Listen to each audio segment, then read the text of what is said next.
Chapter 121 to 122. After Amon left, Yonah started to chase Brooke throughout the ship. Although Brooke's gentlemanliness wasn't at the level of Sanji, he was still against the idea of harming Yonah.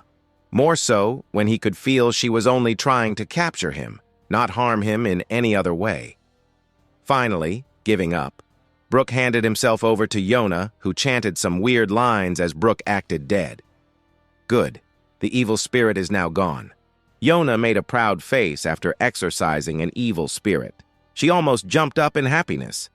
But it was then when she witnessed black humanoid creatures, almost as if shadows flying through the air.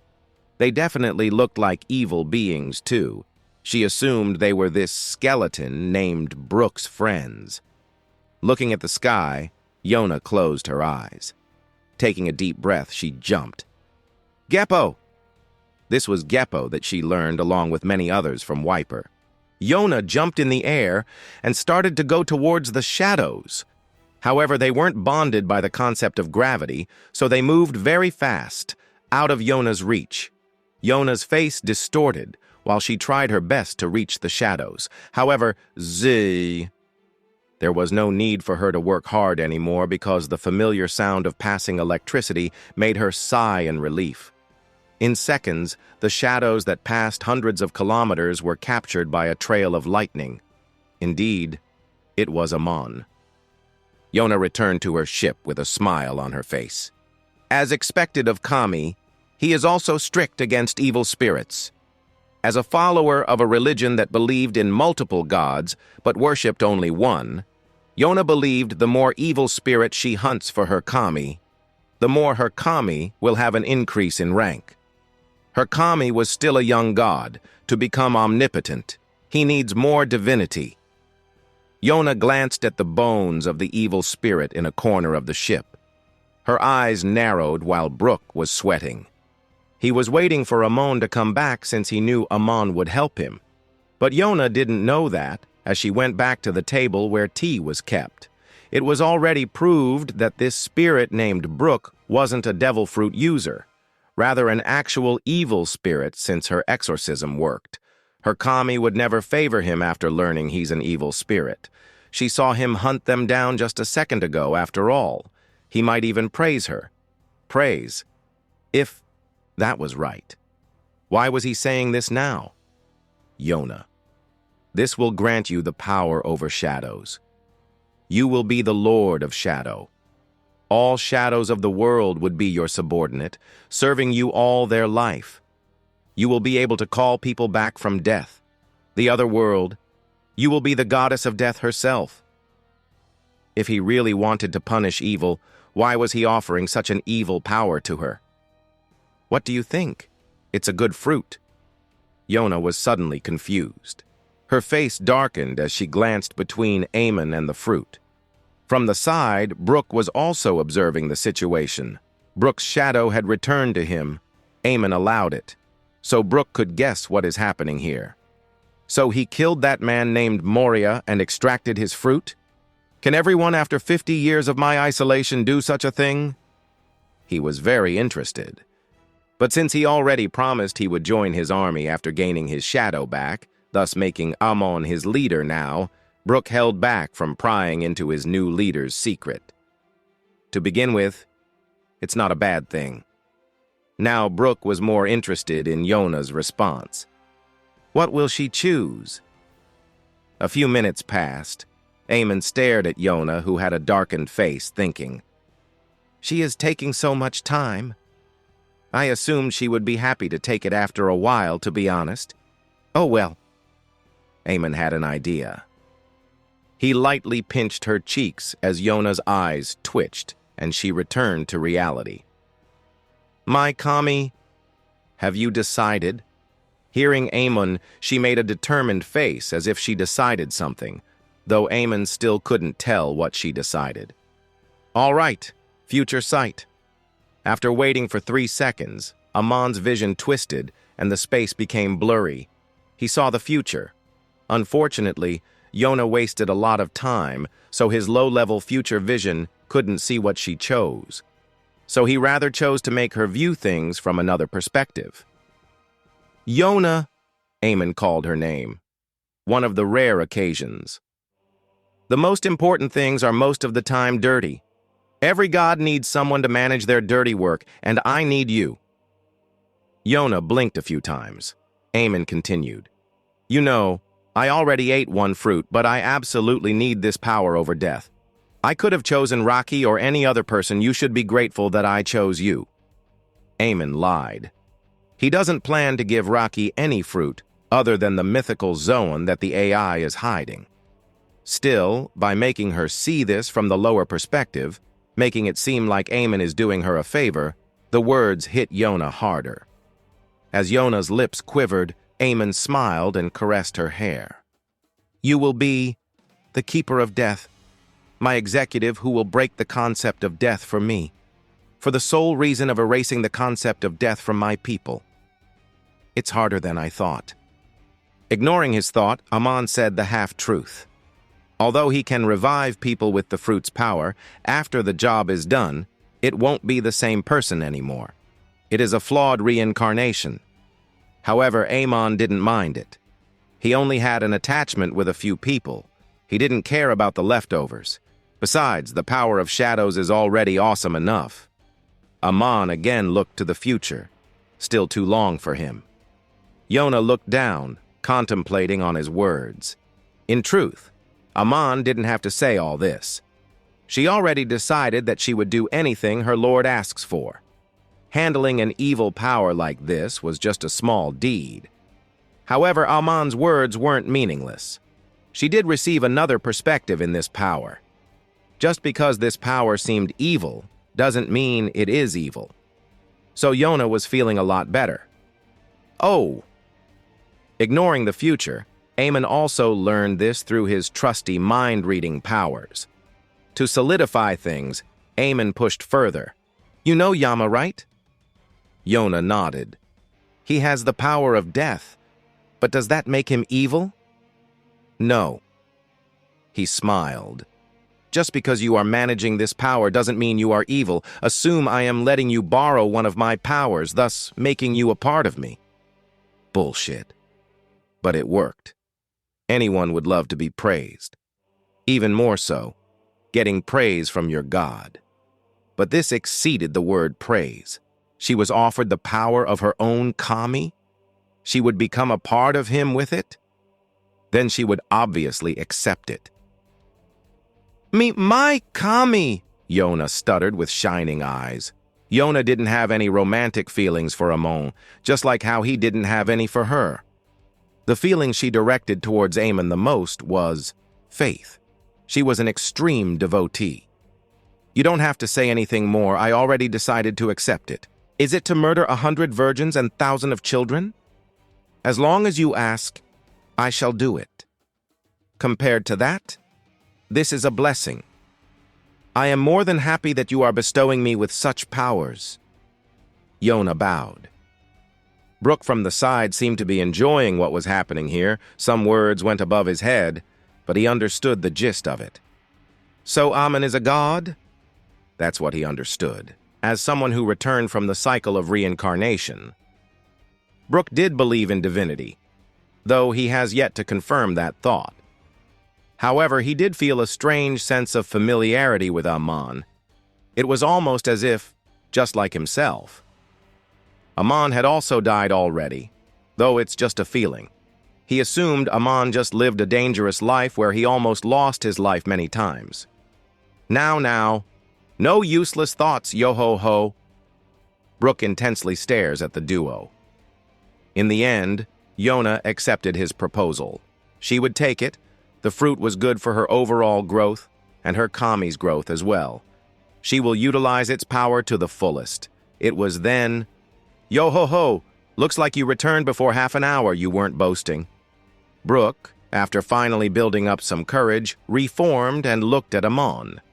Yona, who was wiping her teary eyes, suddenly made a shocked expression as she looked at Brook. Hey, my exorcism didn't work. What a powerful evil spirit. Amon laughed again. Yona, I asked you to not attack him. He is your new colleague. Treat him nicely. Brooke laughed while Yona protested for a while. He was satisfied with his new leader's attitude. He wondered how life would work for a pirate like him not being a pirate, but... What? There are 5 pirates more powerful than any other in this world, and you are one of them? Brooke was surely surprised when he found out he was still a pirate. He felt a strange warmness enveloping his heart. But he doesn't have a heart, yo-ho-ho-ho-ho. Perona just looked at him strangely. After that, nothing special happened on the ship. Yona ate her fruit and Amon took them both to the thriller bark. They flew into the sky to avoid all the zombies. After Brooke learned about Amon's identity from Perona, and before proceeding to insert the shadows back into the bodies of the zombies, Amon had a talk with Brooke. As you can see, we are quite the evil group. Though we don't hurt innocents, we do not show any mercy to any of the pirates. Again, Amon said the half-truth. He wouldn't think twice to use any innocent people for his gain. However, it was true that his subordinates were different. If he didn't show any kind of morals, his faction would never last long. It's a fact. Humans are emotional. They would surely feel sadness, pity, sympathy for others. Amon can't let this small fact mess big things up, so he keeps his condition to himself. However, it is true that as long as the opposite party is a pirate or criminal, I won't show any mercy, Amon said in a serious voice. He pointed behind him where all the shadows were tied. All these shadows belong to people who were brave enough to come to Thriller Bark. They were definitely pirates, since Marines won't come after a warlord, Amon said. I plan to use these shadows rather than freeing them, just like Moria. I also plan to get the shadows of the people hiding in the darkness of this island back. Brooke listened to him in silence. This was no different than Moria. No, maybe a little different. Amon asked the important question. Are you fine with that, Brooke? Brooke took some time to answer his question. Ultimately, morals are actual things. Brooke had morals, thus, even being a pirate, he cared about children and sang them songs. But in no sense was he an innocent man. He also did bad deeds like stealing and robbing, even though he had his limits. So, the answer was simple. I'm fine with it. I rather feel good that you are asking for my thoughts, even though I just joined. I would thank you for that, yo-ho. Humans are emotional. Emotions are easy to manipulate. Amon smiled with his eyes closed. Same time, on Fishman Island, a familiar yet unfamiliar face to Amon was preparing to enter the new world. Hey, catch that man! He's a criminal! He was currently being chased by fishmen guards. He stole food from a restaurant after all. Ha ha! Sorry, guys! I don't have money. I will pay later, for real. The guards didn't stop. They kept chasing him. Stop him! A human would always be human! A large crowd of fishmen blocked his way. The man sighed. Who would have thought, so troublesome. I guess I have to force my way through. Fate would go according to Amon? Ahem! The man's hand shined. His fist became half-transparent.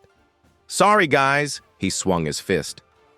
It was the Pirate King's son, Steam Fist Ace. One day, the ship of the Spade pirates was severely damaged, and the only member of the crew back then, Portgas. D-Ace and Masked Deuce were stranded on an island in the East Blue Sixus Island. It was a dangerous island where they barely found any food. On their 6th day starving, Ace came across a treasure chest where a strange fruit was kept. Ace took the first bite, Masked Deuce took the second. Naturally, Portgas D-Ace became the person to possess the fruit. Amon left there, steam, fruit. My attack was blocked? In front of him, Ace, the Knight of the Sea, Jimbei stood. Just like that, 2 more weeks passed by. Ace was captured by fishermen guards. Amon learned about this but didn't take any actions. Finally, Ace was able to escape. Barely, Ace and his crew came out of the Fishman Island safely. He was quite injured. but he made a new friend, Jimbei. After Jimbei tried to stop him, but ultimately got defeated, as Ace unlocked Haki mid-battle, he let Ace go because of his respect for Ace. Now the Spade Pirates were left to choose one of the 3 islands that their log pose was pointing at. Raijin Island? I heard lightning rains in that place. That's dangerous. Ace was happy after unlocking this new power named Haki, so he didn't mind going to Raijin Island. The problem was his crew members. They were too weak. Masked Deuce, Ace's first crewmate, made a suggestion.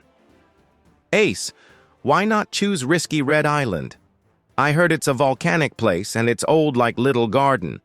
Not only that, there is a rumor that there is a devil fruit that many factions are after. Ace grinned. Really? That's interesting, then let's go there. Everyone in the crew agreed. Risky Red Island. An island with rumors swirling around it. They said in the past, a black dragon used to live there. After his death, the grave became a volcano. It erupts every now and then, without any sign.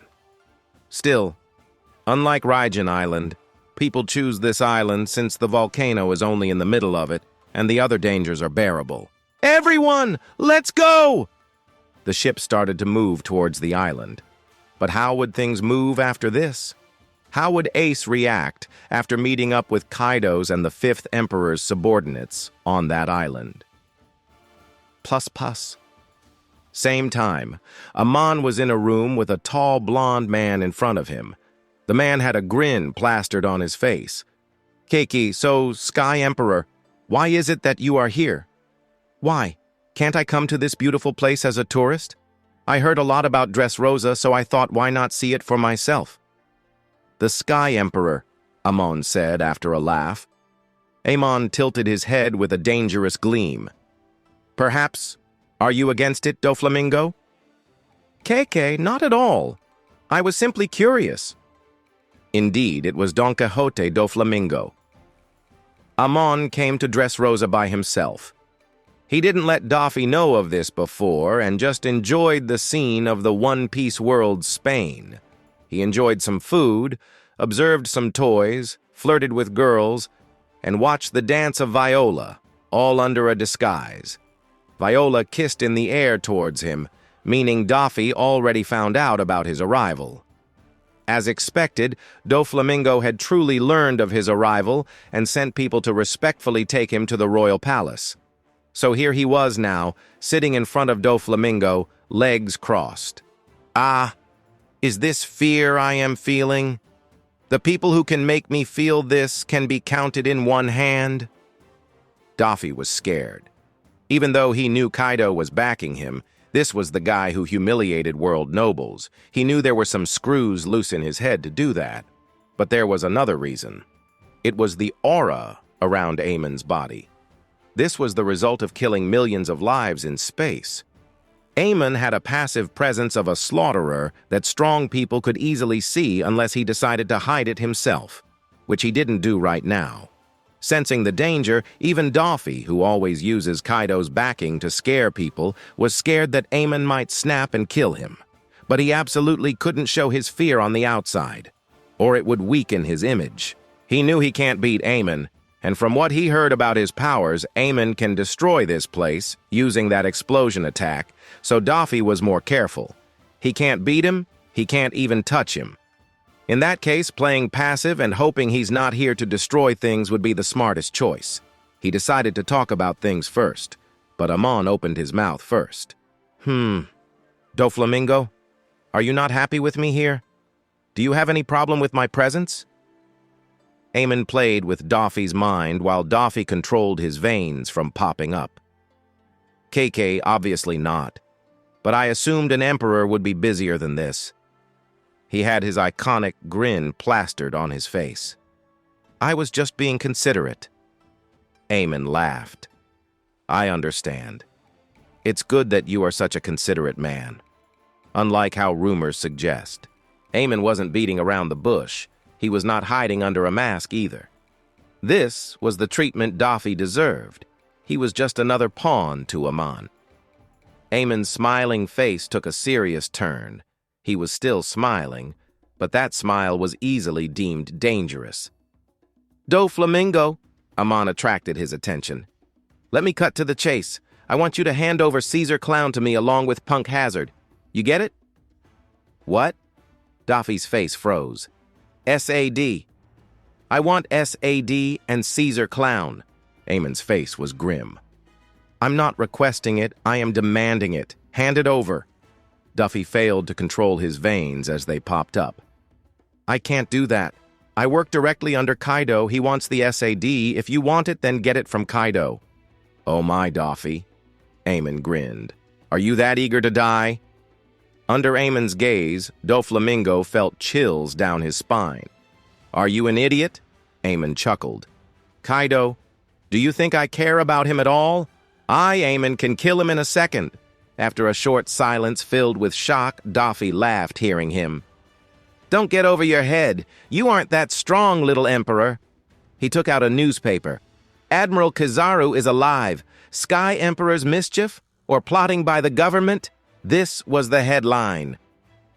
Yes, 2 weeks ago, after Kizaru's arrival in the Mariageois, his status was changed again. People now knew Amon didn't kill him. For that, some even assumed Amon couldn't kill him. Daffy was one of them. Before, he assumed Amon was above Admiral and below Fleet Admiral. But after this, he assumed Amon was just around Admiral. Although Daffy was confident enough to beat an Admiral, he wasn't dumb enough to believe that he could beat Amon as well. However, "I am confident Kaido can whip your ass, Lucy." Ziz. Before Daffy could react, he was pinned against the wall. He blinked. Amon had his hand on his neck, his eyes looking deep within Daffy. "Maybe Kaido really can, but can you? I can kill you here and Kaido won't know shit." Amon's voice was vibrating, his skin was blue. "Don't kick suit, Doflamingo. Don't underestimate God." This was not arrogance, this was confidence. Amon was confident to run from Kaido, and that was enough for his morale to get a boost. Daffy started to sweat. "I didn't even see him move! Cuckoo monster!" Sst! Daffy felt his body give up. Physical strength can't stop the nerve from being controlled. In the end, Daffy agreed to let Amon use Caesar Clown, but he won't hand him over fully. Amon accepted it. This was enough. He also knew Daffy won't reveal that Caesar is working for Amon too, since then Kaido will be enraged. Finally, Amon calmed down. "Doflamingo, it was a good sight here in Dressrosa, but since I'm done with my work here, I should now leave." Daffy chuckled. "Cuckoo, now, why don't you stay for a while more? I can be your guide here." Amon looked at him with a radiant smile. "What are you up to, you slimy bastard?" While Amon started to look into the future, Daffy continued. "You haven't seen a lot of things, so why not?" Doflamingo had a spare plan for Amon. "From my underworld network, I heard he's a playboy. Sad. I will use it against him. He used that girl, Viola, against Sanji in canon. It would only make sense that he would use her against this playboy emperor as well. Rather, this time, he will use her entirely." "Doflamingo!" Creak. Before Amon could finish his question, the door was pushed open and a person entered the room. Tock, tock, tock, tock. Her slow steps made both of them look. "Sorry for the insertion. I have brought tea." It was a sweetly smiling woman, Viola. She made a surprised face as her eyes fell on Amon. "Oh my, aren't you the handsome man who was watching my show?"